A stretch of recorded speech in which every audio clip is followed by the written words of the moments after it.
Salary negotiation ఎలా చేయాలి? Don't lose your money. చాలామంది ఫ్రెషర్స్ ఏంటంటే జాబ్ వస్తే చాలు, ఎంత వచ్చినా ఓకే, శాలరీ నెగోషియేషన్ చేయడాన్ని చాలా గ్రీడీగా ఫీల్ అవుతారు. సో మరి శాలరీ నెగోషియేషన్ అన్ని రౌండ్స్ క్లియర్ అయిపోయిన తర్వాత చేయాలా వద్దా?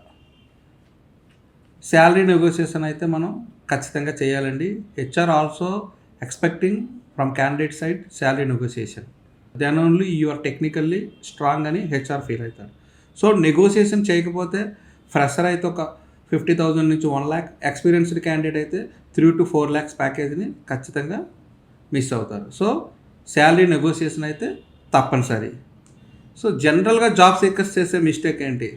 వాళ్ళు ర్యాండమ్గా 3.2 lakhs ప్యాకేజ్ ఇస్తామని చెప్పగానే క్యాండిడేట్ ఏం చెప్తాడంటే అయితే ఓకే, ఆర్ఎల్స్ బేస్డ్ ఆన్ కంపెనీ నామ్స్ ఎంత వచ్చినా ఓకే అని ఎలా చెప్తాడు. అట్లా కాదండి. జనరల్గా హెచ్ఆర్స్ కొంత బఫర్ ప్యాకేజ్ని మీకోసం ఉంచుతారు. ఎప్పుడైతే they are offering like based on company names package, you can ask like can I increase my salary, I was expecting something around 4 lakhs. అట్లా మీరు అడగగలిగితే HR will think and update some package. Like మీరు ఆ టైంలో 50,000, 1 lakh వరకు better package తెచ్చుకోవడానికి possibility ఉంటుంది. ఇంకా హెచ్ఆర్తో మీరు డిస్కస్ చేసేటప్పుడు market research is very very important. Market research అంటే ఏంటి?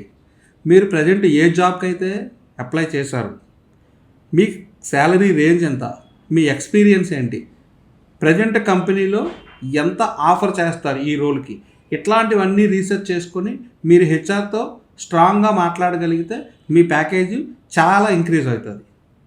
సో ఇంకో విషయం గుర్తుపెట్టుకోండి, ప్యాకేజ్ ఇంక్రీజ్ టైంలో స్కిల్స్ ఒక్కటే కాదండి, సర్టిఫికేషన్స్, మన projects, interactions, technical skills, documentations, ఇవన్నీ కూడా part of salary hike.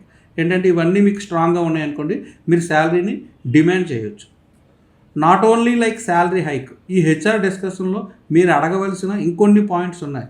Like work from home వస్తుందా, జాయినింగ్ బోనస్ ఎంత, పెర్ఫార్మెన్స్ బోనస్ ఎట్లా ఉంటుంది, learning materials or tutorials, certification related funds company నుంచి ఆఫర్ చేస్తారా లేదా, shift allowances, cab allowances, insurance related stuff, ఇలాంటివి అన్నీ కూడా మీరు అడగగలిగితే even fresher or experienced candidate మీ మీద వాళ్ళకి స్ట్రాంగ్ బిలీఫ్ వస్తుందో candidate is belongings to the working professional, he know everything related to the IT.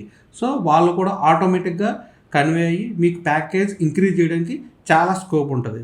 అంతేగాని డిప్రిసియేషన్ చూపించొద్దు, ఎట్లా ప్లీజినెస్ వద్దు. క్యాండిడేట్ నాకు ఈ జాబ్ మ్యాండేటరీ అని చెప్పి, లేదంటే ఖచ్చితంగా ఈ జాబ్ కావాలి, వాళ్ళు ఏం చెప్పినా అది ఓకే అంటాం.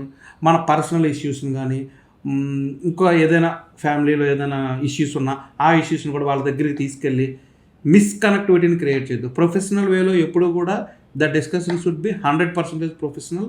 HR will also expect the నా నెగోషియేషన్ స్కిల్స్.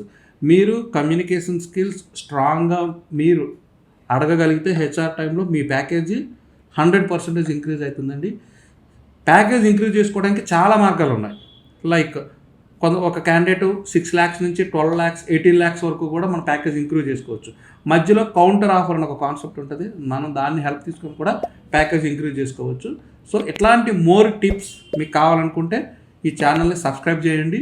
మీకు ఏదైనా క్వరీ మీ ప్రొఫైల్ రిలేటెడ్ ఉన్న you can DM in the video below. Like, share, subscribe.